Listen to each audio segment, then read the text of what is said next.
যেখানে নারী অধিকার নিয়ে এত কথা বলা হয়, নারীদের অধিকার দেওয়ার জন্য এত আয়োজন নেওয়া হয়, এত উদ্যোগ নেওয়া হয়, সেই সমাজে কেন, সেই সমাজের নারীরা কেন ইসলামে আসছে এবং সেখানকার মুসলমানরা কেন ইসলামে আসছে, এই বিষয়টা নিয়ে আমি একটু স্টাডি করার চেষ্টা করলাম। আমার কাছে দুটি জিনিস পরিষ্কার হয়েছে। নাম্বার এক, তারা কোরআন পড়ে। যারাই ইসলামের পথে এসেছে তাদের বেশিরভাগ মানুষ কোরআন পড়ে ইসলামে এসেছে। এবং ওমর রাদিয়াল্লাহু তাআলার কথা আপনারা জানেন, গোটা পৃথিবীর ইতিহাসে প্রবাদ তুল্য শাসকদের একজন, ন্যায় বিচার প্রতিষ্ঠার ক্ষেত্রে দৃষ্টান্ত স্থাপন করা মানুষদের একজন, সে ওমর রাদিয়াল্লাহু তাআলা আনহু। তার ইসলাম গ্রহণের ইতিহাসও আপনারা জানেন। তিনি কিন্তু নবী সাল্লাল্লাহু আলাইহি সাল্লামকে হত্যা করার দায়িত্বে নিয়োজিত হয়ে সে দায়িত্ব পালন করার জন্য যাচ্ছিলেন। পথিমধ্যে তিনি তার বোন ভগ্নিপতির কণ্ঠের তেলাওয়াত শুনেছেন। এই ঘটনা বিভিন্ন ভাবে বর্ণিত হয়েছে, আপনারা জানেন। সেই তেলাওয়াত তাকে এতটা প্রভাবিত করেছে যে তিনি হত্যার পরিবর্তে বরং মুহাম্মদ সাল্লাল্লাহু আলাইহি সাল্লামের কাছে হাত দিয়ে তার হাতে ইসলাম গ্রহণ করেছেন। তার মানে কোরআন সামান্য একটু শোনার পর তার ভিতরে এরকম প্রভাব পড়েছে। আপনাদেরকে আরেকটা গল্প শোনাতে চাই। তোফাইল ইবনে আমর আদ-দুসি একজন বড় মাপের কবি ছিলেন ইয়েমেনের। শুধু বড় মাপের নয়, আমরা জাতীয় কবি বলে, তখনকার জাতীয় কবির কালচার ভাবে ছিল না। যদি থাকতো হয়তো তিনি ইয়েমেনের জাতীয় কবি থাকতেন তখনকার। তোফাইল ইবনে আমর আদ-দুসি, দুস ওনার গোত্রের নাম। উনি যেহেতু বড় সাহিত্যিক এবং কবি ছিলেন এবং সেই সময়ে কবি সাহিত্যিকদের অনেক কদর ছিল। বড় বড় রাজদরবারগুলোতে কবি সাহিত্যিকদেরই পদচারণা সবচেয়ে বেশি ছিল এবং সবচেয়ে বড় পুরস্কারগুলো তারাই জিততেন। প্রশংসা করে রাজাদেরকে বিভিন্ন কবিতা, বিভিন্ন পংক্তি, বিভিন্ন লেখা এগুলো উপহার দিলেই পুরস্কার পেতেন। তো তোফাইল ইবনে আমর আদ-দুসি যেহেতু সাহিত্যিক ছিলেন, ভিআইপি ছিলেন, তিনি মক্কা উমরা করতে এসেছেন। মুহাম্মদ সাল্লাল্লাহু আলাইহি সাল্লাম তখন গোপনে ইসলাম এর দাওয়াত দিচ্ছেন। মক্কায় আসার পর তার বন্ধু বান্ধব যারা মক্কায় ছিলেন কবি সাহিত্যিক, তারা বললেন, দেখো আমাদের এখানে তো একটা লোক, তার কথা শুনলেই মানুষ তার জাদুতে আক্রান্ত হয়ে যায়, বাপদার ধর্ম ছেড়ে দেয়।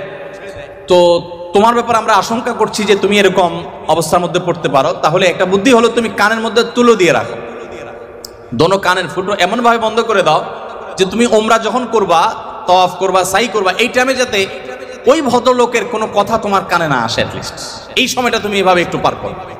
তিনি তাদের পরামর্শ অনুযায়ী দোনো কান বন্ধ করে ফেললেন এবং তিনি ওইভাবে কিন্তু ওমরার কাজ শেষ করলেন। একটা পর্যায়ে তার মনে হলো যে আমি এত বড় সাহিত্যিক মানুষ, বুদ্ধিজীবী মানুষ, পড়াশোনা করা মানুষ, একটা মানুষ কথা বলবে আর আমি গলে যাব, ভুলভাল বললেও আমি সেটা মেনে নিব, আমি তো এত অর্বাচীন না, আমাকে এত ভয় কেন পেতে হবে। তিনি কানের তুলো খুলে ফেলে দিলেন এবং এরপর তিনি হারামের কোন এক জায়গা থেকে কোরআনের কিছু আয়াতের অংশ বিশেষ তার কানে আসলো। আসার পর তিনি সাহিত্যিক মানুষ, বুঝলেন যে এটা তো এই মানের ভাষা, এই মানের সাহিত্য, এটা তো কোনো মানুষের রচনা হতে পারে না, বা এই ধরনের রচনা তো আমি আগে পড়ি নাই, এটা তো একটু ব্যতিক্রম মনে হচ্ছে। তিনি তখন মুহাম্মদ সাল্লাল্লাহু আলাইহি সাল্লামকে অনুসরণ করতে শুরু করলেন। পেয়ে গেলেন আলী রাদিয়াল্লাহু তাআলাকে, সম্ভবত আলীরই তেলাওয়াত শুনেছেন। তখন আলী রাদিয়াল্লাহু তাআলাকে বললেন, দেখো আমাকে তার কাছে নিয়ে যাও, মুশকিল হলো আমার বন্ধু বান্ধবরা দেখলে তো আমার জাত যাবে, বা তারা আমাকে এমন আছে টর্চারও করতে পারে। তাহলে এক কাজ করো, নিয়ে চলো। আলী সামনে সামনে যাচ্ছেন, উনি পিছিয়ে যাচ্ছেন। যে পরে তিনি ইসলাম গ্রহণ করলেন এবং তিনি অনেক টর্চারের মুখোমুখি হলেন। তার মাধ্যমে ইয়েমেন ইসলাম ঢুকে, প্রথম ব্যক্তি ইয়েমেন থেকে ইসলাম গ্রহণ করা। আমি আপনাকে 50টা ঘটনা শোনাতে পারবো যে মানুষগুলো ইসলাম গ্রহণ করেছেন শুধুমাত্র কোরআন স্টাডি করে, কোরআন পড়ে। আমি আপনাদেরকে আজকে আহ্বান করে যেতে চাই, বাই চান্স মুসলমান আমরা যারা আছি, আমরা একটু ইসলামটাকে বোঝার চেষ্টা করি, আমরা ইসলামটা একটু জানার চেষ্টা করি। আমরা অনেকে মনে করি কোরআন হাদিস এগুলো হুজুরদের সাবজেক্ট, এগুলো শুধু ওনারা পড়বেন, আমরা শুধুমাত্র হুজুরদের মুখের দিকে তাকিয়ে থাকবো আর শুনবো। আপনি সেই ধর্মের অনুসারী, যে ধর্মের প্রথম নির্দেশ কিন্তু নামাজ পড়া নয়, যে ধর্মের প্রথম নির্দেশ কিন্তু রোজা রাখা নয়, যে ধর্মের প্রথম নির্দেশ হলো ইকরা, তুমি পড়ো। আপনি সেই ধর্মের মানুষ, যেই ধর্মে আপনাকে জ্ঞান ভিত্তিক দিন আপনাকে গ্রহণ করতে বলা হয়েছে। আল্লাহ সুবহানাহু ওয়া তাআলা কোরআনে বলেছেন, ফাআলাম আন্নাহু লা ইলাহা ইল্লাহ। ইমাম বুখারী রাহমাতুল্লাহ আলাইহি কোরআনের পর সবচেয়ে বড় বিশুদ্ধতম আপনার ব্যাখ্যা গ্রন্থ, সেখানে আল্লাহ রাব্বুল আলামিন যে কোরআনে আয়াতে বলেছেন, এর আলোকে ইমাম বুখারী রাহমাতুল্লাহ একটা অধ্যায় রচনা করেছেন। আপনারা জেনারেল ব্যাকগ্রাউন্ডের মানুষ, আপনাদেরকে আমি কিছু এমন তথ্য দিতে চাই যেগুলো হয়তো আপনাদের জানা নেই, এবং সেটা এই জন্য দিতে চাই যে মুসলমানদের জ্ঞান বিজ্ঞানের চর্চা কোন লেভেলে ছিল। বিজ্ঞান তো বটে, সাধারণ জ্ঞানের চর্চাও কোন লেভেলে ছিল। ইমাম বুখারী রাহমাতুল্লাহর যে বুখারী শরীফের কথা আপনারা শুনেন, এই বুখারী শরীফ এটার যে শুধু ইয়েগুলো আছে, টাইটেলগুলো আছে, অধ্যায় এবং পরিচ্ছদের যে শিরোনামগুলো আছে, শুধু এই শিরোনামগুলোর ব্যাখ্যায় ভারতবর্ষের লেখক আছে, সারা ওয়ার্ল্ডের অন্যান্যগুলো বাদই দিলাম। শেখুল হাদিস জাকারিয়া রহমতুল্লাহ আলাইহি, ভারতের সাহারানপুরের, উত্তরপ্রদেশের, তার লেখা আত-তারাজুম ওয়াল আবওয়াব আছে। আপনার এই টেবিলের এই মাথা থেকে মাথা পর্যন্ত হয়ে যাবে সবগুলো ভলিউম রাখলে। এতগুলো ভলিউম ভর্তি কিসে? শুধুমাত্র সহিহ বুখারীর শুধুমাত্র যে টাইটেল বা শিরোনাম আছে তার ব্যাখ্যা। এবং এগুলো এতটা একাডেমিক এবং এতটাই আপনার ডিপ নলেজের বিষয় এবং এলমি বিষয়, একাডেমিক বিষয়, যে আপনি যদি এখানে প্রবেশ করেন তাহলে আপনি এটার ভেতরে শুধু ঢুকতেই থাকবেন এবং সামনে আগতে থাকবেন। এটা আমাদের ঐতিহ্য। যাই হোক, তো ইমাম বুখারী রহমতুল্লাহ আলাইহির একটা অধ্যায়ের শিরোনাম ছিল এরকম যে তিনি লিখেছেন বাবুল কাউলি বিল ইলমি, বাবুল ইলমি ক্বাবলাল কাউলি ওয়াল আমালি বিহি।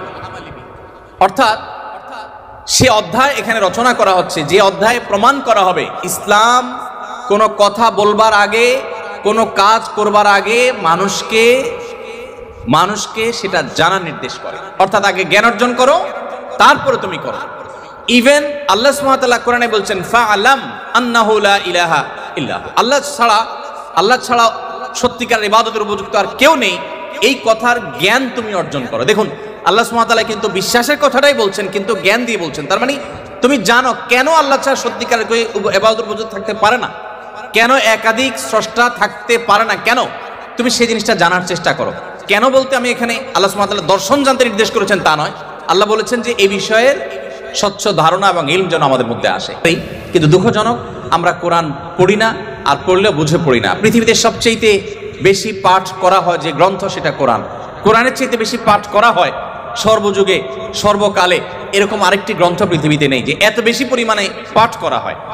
আর দুঃখজনক সত্য এটাও যে পৃথিবীতে না বুঝে পাঠ করার ক্ষেত্রে কোরআনের চাইতে আর বিকল্প বা আরেকটা গ্রন্থ আপনি খুঁজে পাবেন না। কোরআনই একমাত্র গ্রন্থ যে আমরা মুসলমানরা সেটাকে না বুঝেই শুধুমাত্র পড়ি। হ্যাঁ, কোরআন না বুঝে পড়লেও আপনি সওয়াব পাবেন, এটা একটা কাজ হবে।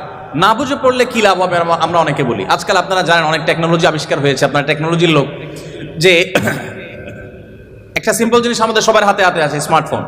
আমরা যদি বলি হাই শ্রী কল অমুক, সাথে সাথে কিন্তু আপনার কোনো টিপাটিপি ছাড়াই সেই অমুককে কল করবে, মোবাইল করবে না ডিভাইস। এখন তো আপনার আপনি কোনো রুমে বসে বলছেন যে গরম লাগছে, এসিটা অন হয়ে যাবে। আপনি জাস্ট বললেন, নির্দিষ্ট শব্দ উচ্চারণ করলেন যে আপনার কাছে গরম লাগছে, এসিটা অন হয়ে যাবে। আপনি বললেন যে না এখন শীত লাগছে, তো এসিটা কমে যাবে, বন্ধ হয়ে যাবে। টেকনোলজি এই পর্যন্ত চলে গেছে, যা আপনি বলছেন সেটা সে ক্যাচ করছে এবং সেই অনুযায়ী কাজ করছে। তো এই যদি টেকনোলজির কারামতি হয়, তাহলে কোরআন আপনি পাঠ করছেন, এমনকি এমনও হতে পারে কোনো মানুষ কিছু নির্দিষ্ট ওয়ার্ড উচ্চারণ করছে, সেটা মিনিং বুঝে না, কিন্তু ওই ডিভাইস তার মিনিং বা ওই যন্ত্র তার মিনিংটা বুঝে এবং সেটা সে ক্যাচ করে কাজও করে ফেলেছে। সে কিন্তু যা বলেছে নিজেও বুঝে নেই, তারপরও কাজ করেছে। কোরআন তেলাওয়াত করে ফু দিলে অনেক অসুখ, অনেক দুঃখ, অনেক কষ্ট, মানুষের শারীরিক অনেক কষ্ট লাঘব হয়। কিভাবে হয়? আপনি যদি এটা নিয়ে বৈজ্ঞানিক গবেষণা নামেন তো আপনি কোনো সূত্র হয়তো খুঁজে পাবেন না, কিন্তু আপনাকে আমি যে পয়েন্টটা বললাম এই পয়েন্ট থেকে যদি আপনি আগান, আপনি দেখবেন যে এরকম বহু লজিক আপনার সামনে হাজির হয়ে গেছে। যাই হোক, তো আমি যেটা বলছিলাম যে কোরআন আপনি না বুঝে পড়লে সওয়াব পাবেন, কিন্তু এই জন্য কোরআন আসেনি। আল্লাহ সুবহানাহু ওয়া তাআলা কোরআনে বিভিন্ন জায়গায় বলেছেন লিয়াদাব্বারু আয়াতি, এই কোরআন দেয়া হয়েছে তোমাদেরকে যাতে এর আয়াতগুলো নিয়ে তোমরা গবেষণা করো, তোমরা যাতে ভাবো, তোমরা যাতে চিন্তা করো, তোমরা যাতে ভাবনার জগতে প্রবেশ করো। তো এই কোরআন ভাবনা বা গবেষণা তো অনেক পরের কথা, এর কথামালা তো আমাকে আগে বুঝতে হবে।